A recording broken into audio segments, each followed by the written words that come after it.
Hey! Okay, are you ready for part 2 of this emotional weight loss according to Jenny? This one is kind of juicy and it goes kind of deep, so are you ready? I have empathic abilities. In fact, they can be so, the more I've learned about them, the more in tune I've gotten with them, to the point where I actually had a friend, so wise in healing arts, Pear, and I had him help me one day when I was tuning into the lower vibration things and didn't like the feelings that were landing inside of my soul, because emotional weight loss is very much all feeling based. And he said, it's like you have these tuning forks and they are tuned to this particular vibration and situation. He says, let's retune you. And we can retune all of ourselves.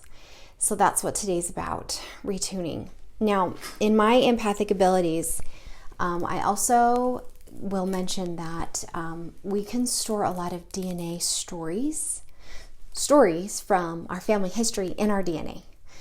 And those stories can affect so many areas of our lives, and it can be a really huge thing. And hopefully every generation tries to improve upon their family story. And that's part of what we're talking about right now, is when you improve upon your family story and you make your emotional body as clean as possible, as cleared out, so you're not carrying the baggage, it's better for your kids and your grandkids to come. So, with my empathic abilities, and combining that with a little bit of DNA stories that would reside in me, I can remember as a young child when my dad would want to tell me stories of his childhood. And all I could do is resist the urge to go like this. Don't tell me. I don't want to hear it. I already know. I already know it all, Dad. Don't tell me. And I found that over the years, that would play out several times. Social media amplifies that feeling, where I start to scroll and I see someone's drama story playing out and I'm like, oh no, like, stay out of my emotional body. Okay. So I have learned to be very careful with what I see and hear. So while I choose the happy, joyful parts of life, it's not because I don't know the bad parts exist. It's because I get too empathetic about the bad parts. So I choose to leave them off my newsfeed. And I choose not to friend people who are going to post things like that. Does that make sense? So there was once upon a time, I'm going to go into some of my stories to illustrate this point, plus the point of emotional weight loss. Some of these stories are people that I know well, and some I know at arm's length, but the principles are all there, and I am very excited to share this. Okay, so as some of you know, Angela Villa was the one who really drove home the point of emotional weight loss. And I had attended events where she was teaching about it, but I always went, instead of going like this, I just left the room when she was telling her story. And I observed the people leaving the room after her story was told, and they were always happy and full of hope. So I knew her story wasn't going to affect my empathetic abilities, and so I decided to listen to her story and hear it. And her story, in brief, is that she was the sibling on duty when all of the kids were playing in the pool one day and her little sister drowned. And so I texted her one day after sharing her story with somebody else. And the day I texted her, she had been posting her new weight. And I said, Angela, I think you finally released your sister. You're not carrying her weight around with you. And she was very literally carrying the weight of a second adult around with her for years, and then finally released it through emotional weight loss. And it had so much hope to it that I didn't need to go like this. I needed to just hear it and appreciate the story and the transformation. So sometimes our stories and transformations come come from several situations. Sometimes it's a life situation that we are living. Sometimes it's traumatic situations that were imposed on us or we somehow landed into. And let's see. And sometimes it's the genetic DNA that gets passed on to us. So I'm going to do a genetic DNA example. So there's a family and mom and dad are having kids and they all have the same gender. And then mom gets pregnant, has a baby, and it's the opposite gender. So mom is over the moon excited. Yay! So you know those families where it's like all boys and then a girl, or all girls and then a boy, you know? Mom's excited. All this time she finally got the gender she was hoping for. And then that baby dies. So mom's sad, really, totally grieving, doesn't really ever get over it. We never really get over death. As I've watched Steve deal for over 20 years with the death of his father, death days are sacred days. I'm not allowed to travel on that death date because it's a time to come together and to hug each other and to just support each other on death days. Death days are for the living. The survivals, those of us who survive it. So the baby dies and mom grieves. Mom has another baby. Mom gets pregnant with another baby, and the next baby is the same gender as the previous children. That baby ends up carrying emotional weight for many years. That baby is aware that that baby was born after the coveted gender and continues to carry that weight. Do you see how it's just like all that emotion that mom was feeling got transferred in genetic makeup to the next baby? So I have a happier story about that. That I know intimately, and she gave me permission to share this. I have a friend, and when she came into my life, when she was introduced to me, she had lost a husband and to cancer, and that husband was diagnosed when her first baby was a month old. So she and this baby were carrying a lot of the emotions of it. No, there was no physical weight gain to the situation.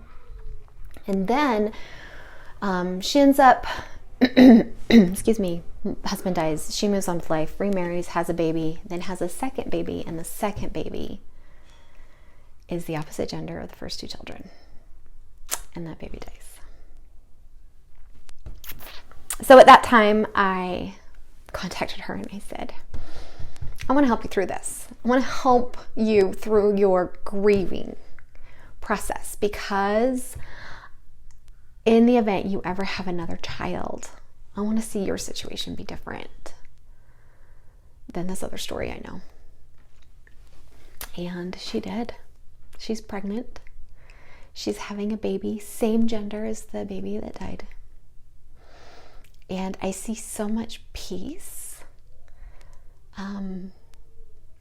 so much heavenly support in her and in her situation as she understands all these concepts. It's gorgeous to watch, just gorgeous, beautiful soul. So that's how sometimes life can play out for us. I find a lot of times, a lot of people are carrying a weight from sexual trauma that's occurred in their lives, and sometimes it's so far beneath the surface because you just bury it really, really deep, and you think you've buried it so deep it can't be noticed, but it balloons on your body. Events in your life, not being aware of the cleansing process that needs to happen with each emotion, packs it on. I really love this saying that energy, emotion is energy in motion. And if it gets stuck, we get problems. So I follow a few healers on this subject. One of them is Carol Truman. The other one is Louise Hay. And in brief, they've both written what fat means. And fat, in the Carol Trueman book, is a need for protection, which most of us are totally familiar with. And that's why I mentioned, any trauma in your life, sexual trauma being a major one that occurs more often than we want to admit. A resistance to forgiving and hidden anger. And I happen to know of some situations where there can be such a blow up between two people that creates such a chasm that I've seen one person from that situation just continue to gain weight year after year after year and not want to ever discuss the situation or cleanse it out or get to a place where there's neutral feelings on this subject. And so one of the favorite things I like to do is I like to look at someone's energy type based on the Carol Tuttle model. Because when I look at their energy type and then I understand the decisions they've made in their life, I have an acceptance of who they are. So especially people who have hurt me or I've just allowed my body to be open and empathetic to them, and then the wounding comes. Like I mentioned in my last video, the lady who said to my husband, "Oh, your wife is pregnant," I thought she was just getting fat. Some of the comments that came afterwards, I said, well, consider her energy type and consider that she was speaking without her filter. And some of us speak with filters. Some of us forget. But when you love someone at the core of who they are, it's easy to forgive them. And I totally laugh. I know this woman. I know the environment she's raised in. And I'm like, just being her. I'm okay with that. And that's how life is. So it's when we're like, yes, I'm going to love them where they're at. I'm going to release them from any further contact with me until we can both be at a higher level of love, is one of the things I teach my clients. Release them from your life until you can both come back together with more love for each other. So I'm going to double check my notes because I actually felt this so strongly I had to write it down.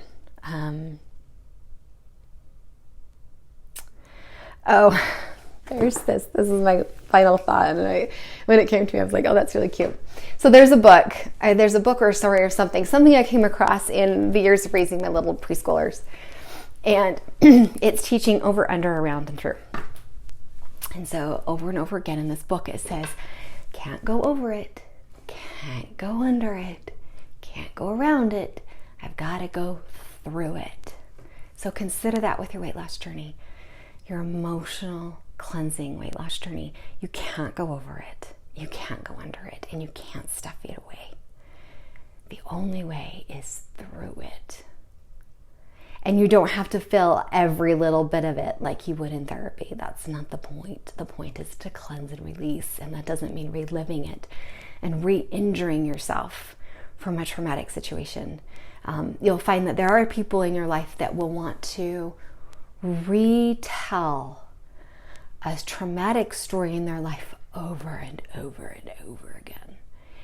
And the emotions that swell up, like take example, maybe it's a 6-year-old, and the situation happened to a person when they were 6.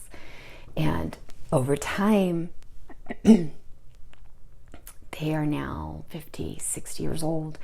And every time they retell that story, you see the emotion and you almost see them in your mind's eye shrink down to 6 years old, and all those tears of that 6-year-old come up all over again. That's re-wounding the same situation, and that's what we're ready to release. I am aware that it happened. I am aware I was 6, and I am aware it was hurtful. And I'm ready to be the parent and let it go. So, emotional weight loss, episode 2. There you have it. Have a great day, everybody.